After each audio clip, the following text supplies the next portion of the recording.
ఓం నమో వెంకటేశాయ. అందరికీ నమస్కారం. కర్కాటక రాశి వారికి 2026 పరాభవ నామ సంవత్సరం ఎలా ఉండబోతోంది? అదృష్టం వరిస్తుందా లేదా సవాళ్లు ఎదురవుతాయా? పూర్తి వివరాలు ఈ వీడియోలో చూద్దాం. మరిన్ని రాశి ఫలాల కోసం ఇప్పుడే లైక్ చేసి మన ఛానల్ని సబ్స్క్రైబ్ చేసుకోండి. వీరి ఆదాయం 8, వ్యయం 8, రాజపూజ్యం 5, అవమానం 4. గమనిక: ఆదాయం మరియు వ్యయం సమానంగా ఉండడం వల్ల ఈ ఏడాది ఆర్థిక ప్రణాళికలు చాలా ముఖ్యం అవసరం. ఖర్చులను నియంత్రించుకోవాలి. ముఖ్యమైన ఫలితాలు: ఆర్థిక స్థితి: ఆదాయానికి తగ్గట్టుగానే ఖర్చులు ఉంటాయి. కుటుంబ అవసరాల కోసం లేదా శుభకార్యాల కోసం ధనం ఖర్చు చేస్తారు. పొదుపుపై దృష్టి పెట్టడం మంచిది.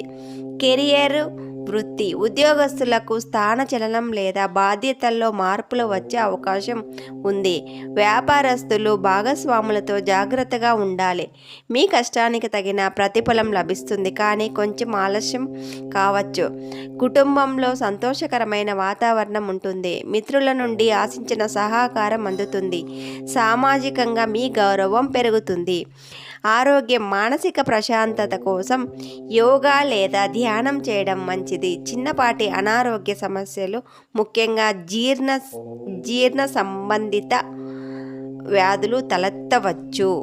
మీ అదృష్ట రంగు తెలుపు, క్రీమ్. అదృష్ట సంఖ్యలు 2, 7. పరిహారం: సోమవారం రోజున శివాభిషేకం చేయడం లేదా శివాలయ దర్శనం చేసుకోవడం వల్ల గ్రహ దోషాలు తొలగి శుభం కలుగుతుంది.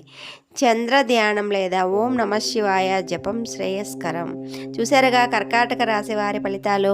మీ స్నేహితుల్లో ఎవరైనా కర్కాటక రాశి వారు ఉంటే ఈ వీడియోను షేర్ చేయడం మర్చిపోకండి.